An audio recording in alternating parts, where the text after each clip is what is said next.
everybody, it's Stacy. Today we're going to tackle cleaning out the vent and the back of this dryer. It's suggested to do it at least once a year, but depending on how much laundry you have or how many pets you have, you might want to do it every 6 months or quarterly. And the reason being is that it can create a fire hazard with the collection of too much lint and it getting overheated and starting a fire. It's going to be very dusty, so I need to go put on a mask, and I'll be right back. I've got my mask and I'm ready to work. So here, the first thing that you do before you ever open up an appliance is unplug it. So here, we'll unplug. Need to disconnect it from the wall here and from the dryer here. It has the squeeze prong, and you just push it together like that, and that's what is released. So what we need to do is, now that it's unattached from the wall, is we can push it out so we have more room to work. So we've got some room here to be able to get to the back of the dryer. I'm using a 1/4-inch socket. So we'll get some of these bolts loose.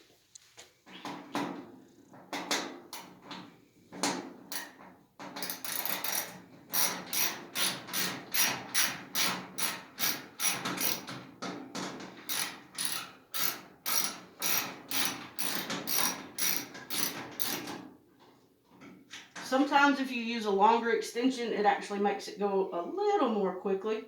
So put the bolts somewhere where you won't lose them.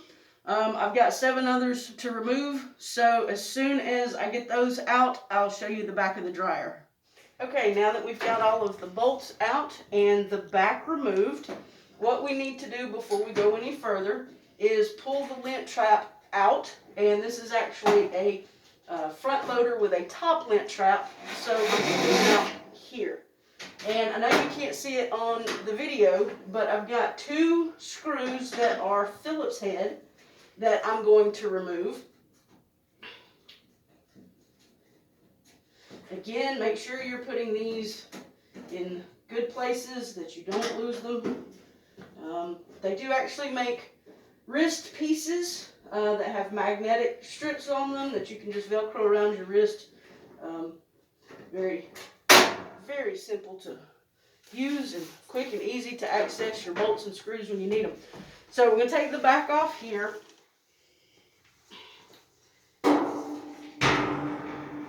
And for the sake of time, I've actually already removed 4 bolts here. And this should pop out.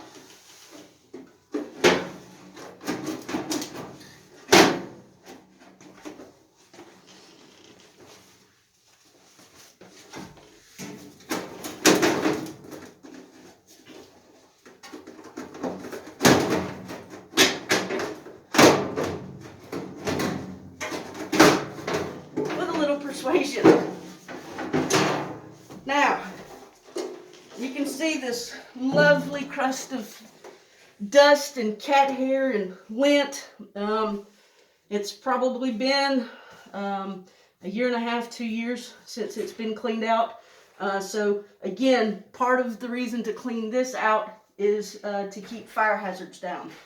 So we're also going to vacuum and clean the inside of this out.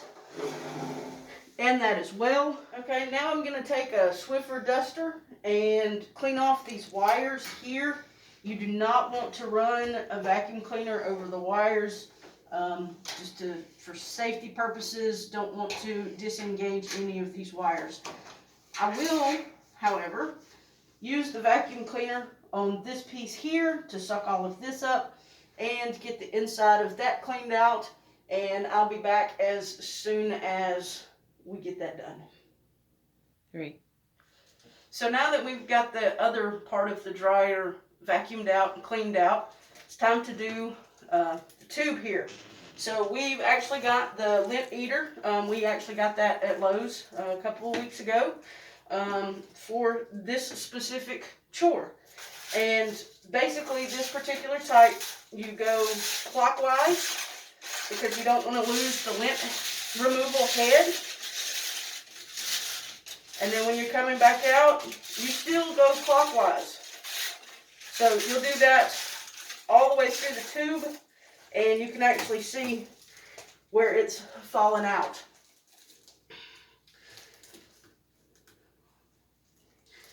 So that's what you want to keep from catching fire.